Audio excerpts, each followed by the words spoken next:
हाँ, तो अब आपका बयान पुख्ता तरीके से यह है कि रात के 11:30 बजे आप वरली नाके से कुछ दूर हनुमान मंदिर के पास से आई एम सॉरी चर्च के पास से गुजर रहे थे। आपने एक लड़की की चीख सुनी। आपने देखा वर्ली विलेज की तरफ जाने वाली रोड के पास रेलवे की पुरानी बिल्डिंग से कुछ लोग एक लड़की को जबरन उठाकर ले जा रहे थे। आपने गुस्से से चिल्लाकर उन्हें रोकने की कोशिश की, लेकिन उस वक्त नजदीक से एक ट्रेन गुजर रही थी। आपकी आवाज दब गई, लोगों ने लड़की को एम्बुलेंस में उठाकर डाला और वो चले गए। मेरी बात पूरी तरह से दुरुस्त है, ऐसा ही हुआ था उस घटना में। लड़की चिल्लाई, आपने देखा, आप चिल्लाए, ट्रेन गुजरी, आपकी आवाज दब गई, लोगों ने लड़की को उठाकर एम्बुलेंस में डाला, चले गए। कुछ सुधार चाहते हैं आप इसमें? चाहते हैं सुधार कुछ? नहीं, सब कुछ ऐसे ही हुआ था। सोचकर बताइए, लड़की जिस गाड़ी में डाली गई वो एम्बुलेंस ही थी? हाँ। मगर अभी आपने बताया वो पुलिस जीप थी। बेहतर यही होगा कि आप अपने लफ्जों में पूरी घटना अदालत के सामने रख दें। मैं रात को वर्ली नाके से गुजरा। पूरी बात बताइए, पूरी बात। क्या वक्त था, क्या टाइम था उस वक्त घड़ी में? याद कीजिए, थोड़ा पीछे जाइए। कहां से आ रहे थे आप? कहां से आ रहे थे? बोलिए, कहां से आ रहे थे आप? वकील है। मैं आखिरी लोकल से चेंबूर पे उतरा और बस लेने के लिए नाके से गुजरा। मास्टर जी, आप वर्ली नाके से गुजर रहे थे। आखिरी ट्रेन से आप चेंबूर नहीं, महालक्ष्मी उतरे होंगे। हाँ, महालक्ष्मी। हाँ, आखिरी ट्रेन, इसका मतलब है कि आप 12 साढ़े 12 बजे महालक्ष्मी स्टेशन उतरे, 1 बजे वर्ली नाका पहुंचे। इसका मतलब यह है कि यह घटना जो घटी वो 1 बजे के आसपास हुई। हाँ, लेकिन आप तो बार बार ये दोहराते आ रहे हैं अपने बयान में कि यह घटना 11 से 11:30 के बीच हुई। और अगर 11 से 11:30 बजे तक आप वर्ली नाके पे थे तो महालक्ष्मी जिस ट्रेन से उतरे थे वो आखिरी ट्रेन नहीं थी। मुझे अच्छी तरह याद है, मैं चेंबूर आखिरी लोकल ट्रेन से 12:27 पर उतरा था। नहीं, महालक्ष्मी उतरा था। आप किस ट्रेन से किस वक्त कहां उतरे, यह सवाल आपके लिए अब भी खड़ा है। खैर, वर्ली नाके की वो जगह जहां खड़े होकर आपने ये पूरी घटना देखी, आपके पीछे कोई इमारत थी? हाँ, मैं हनुमान मंदिर के पास खड़ा था। आपके पीछे मंदिर नहीं था, चर्च था, चर्च।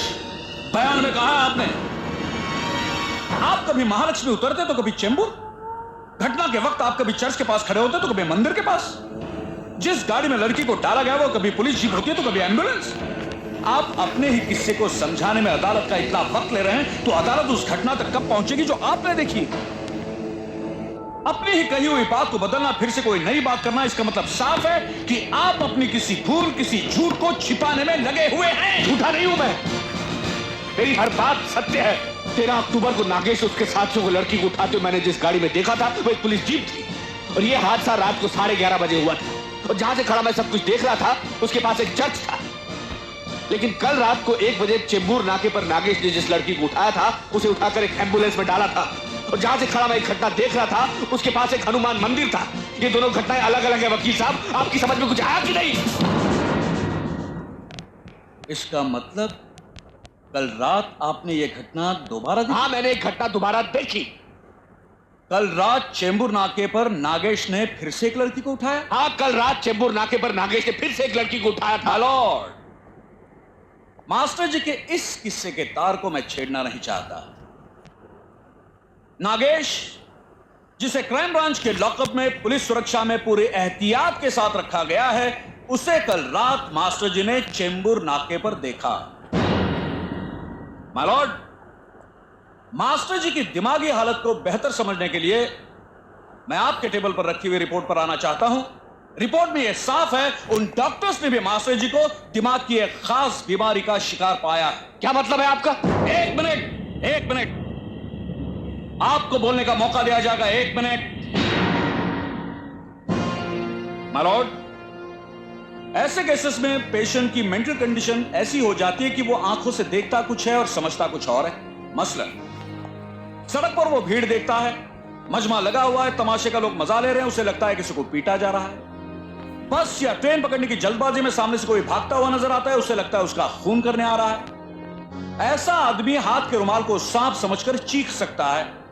किसी के हाथ में पकड़ी हुई कलम को रिवॉल्वर समझ सकता है, टेलीफोन की घंटी को बिजली का कड़कना समझकर घर के खिड़की दरवाजे बंद कर सकता है। ऐसे आदमी के लिए हर चीज के मायने, उसकी पहचान कुछ और बन जाती है। ऐसे आदमी को हर चीज से एक खास किस्म का डर बना रहता है। अभी रुमाल, कलम, टेलीफोन, सांप, बिच्छू, इन सब की बनावट अलग अलग है, इनका कामकाज अलग अलग है, इनका रंग रूप अलग है, बिल्कुल अलग है। अब आप मुझे बताइए मास्टर जी, आपके जेब में क्या रखा हुआ है? मैं आपका खेल समझ गया वकील साहब। मैं समझ गया कि आप अदालत में यह साबित करना चाहते हैं कि सच्चिदानंद अग्निहोत्री जो इस वक्त इस गवाह के कटघरे में खड़ा है एक पागल आदमी है। लेकिन मैं आपको बताना चाहता हूं मैं पागल आदमी नहीं हूं। मैंने वही बोला है जो मैंने देखा है, और मैंने आज तक जिंदगी में कभी झूठ नहीं बोला है। आप जानना चाहते हैं कि मेरी जेब में क्या है? मैं आपको यहां तक बता सकता हूं कि आपकी जेब में क्या है। मेरी जेब में यह कलम है जिससे लिखा जाता है। मैं जानता हूं कि दीवार पर वो जो चीज है वो एक घड़ी है, और उसमें इस वक्त 4:38 हुए हैं। मैं जानता हूं जो आदमी उस मशीन के आगे बैठा है वो एक टाइपराइटर है। मैं जानता हूं कि टेलीफोन से बात की जाती है, कलम से लिखा जाता है।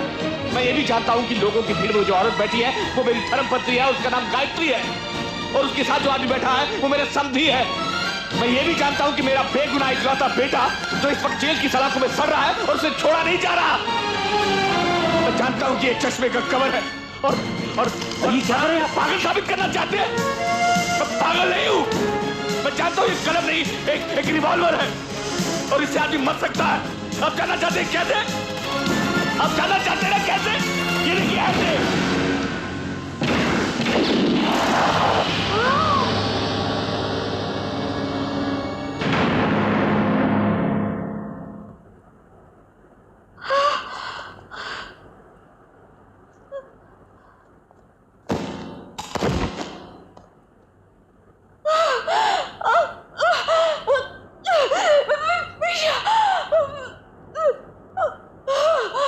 गायत्री, गायत्री,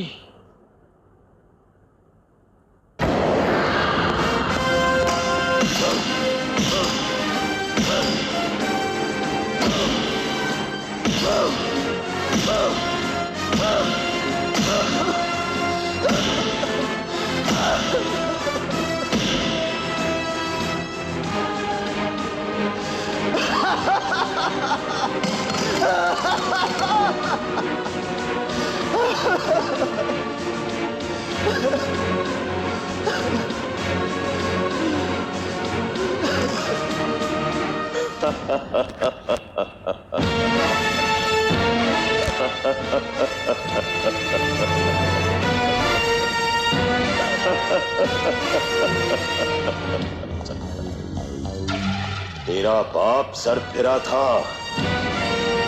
उसने मेरे सामने, जसपाल राणा के सामने ऐसे हालात खड़े कर दिए कि मुझे अपने ही हाथों अपने बेटे को लहूलुहान करना पड़ा। तेरा बाप मर तो गया, लेकिन उसकी सजा अभी तक पूरी नहीं हुई।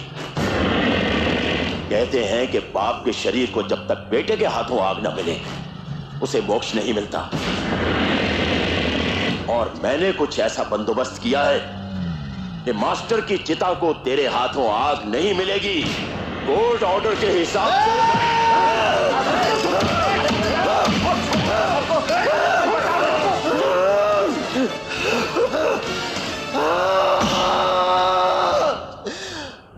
एक मामूली से स्कूल मास्टर का खून इतना गर्म होगा, इसका मुझे अंदाजा ही नहीं था।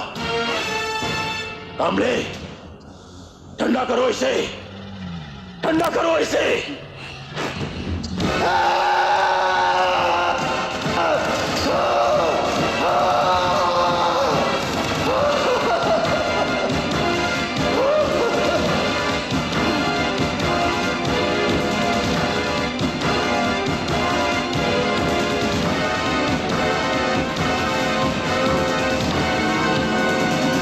ओहो यार, कितने हरामी लोग हैं ना यार।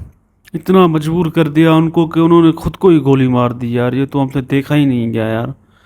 क्या लोग हैं यार, इतने भड़वे हरामी यार। अब तो झटका लग गया ऐसा यार। वो बेचारा इतना परेशान था, रो रहा था, उसके चेहरे से ऐसा लग रहा था कितना वो मजबूर है बेचारा मास्टर जी। उनके बेटे को जेल में डाल दिया बेगुनाह को, कोई उनकी मदद करने को तैयार नहीं। और ये वकील जो हरामी इस तरह बातों को घुमा रहा था, दो सिचुएशंस को मिला रहा था, एक जो पहले हुआ था और जो रात को उसको खुद ही बोला हरामी ने पुलिस वाले को कि नागेश को तुम छोड़, उसको बोल ये करे। और उस कुत्ते ने भी वही सेम किया, गाड़ी बदल दी, एम्बुलेंस में कर दिया। और मास्टर जी ने फिर भी सबको एक्सप्लेन किया कि भाई ये दोनों घटनाएं अलग हैं, लेकिन वो वकील हरामजादा मिला रहा था। जज भी देख रहा था कमीना कुत्ता, उनके सामने वो मर गया, फिर भी कोई कुछ नहीं कह रहा। अवाम भी यहाँ की मुर्दा है, कोई उनका साथ नहीं दे रहा, आवाज़ नहीं उठा रहा, सारे मुर्दे हैं यार। ये बेचारे बेगुनाह मर गए यार, बड़ा अफसोस हुआ मुझे। और ये ठाकुर भी लास्ट पे आके हरामी इसे कर रहा है यार। देख नहीं पा रहे थे ऐसा नाइंसाफ़ी यार, कोई कैसे कर सकता है। ये मास्टर जी के साथ कर रहे थे ना, बड़ी नाइंसाफ़ी की इन लोगों ने, कैसी सिचुएशन बना दी भाई। मास्टर जी को वाकई में पागल कर दिया इन्होंने, ऐसे बंदूक चला दी मास्टर जी ने। बड़ा मुझे अफसोस हुआ इनकी यार। ये तारा सिंह को भी, अभी ये हमारे देवा भाई को भी परेशान कर रहा है।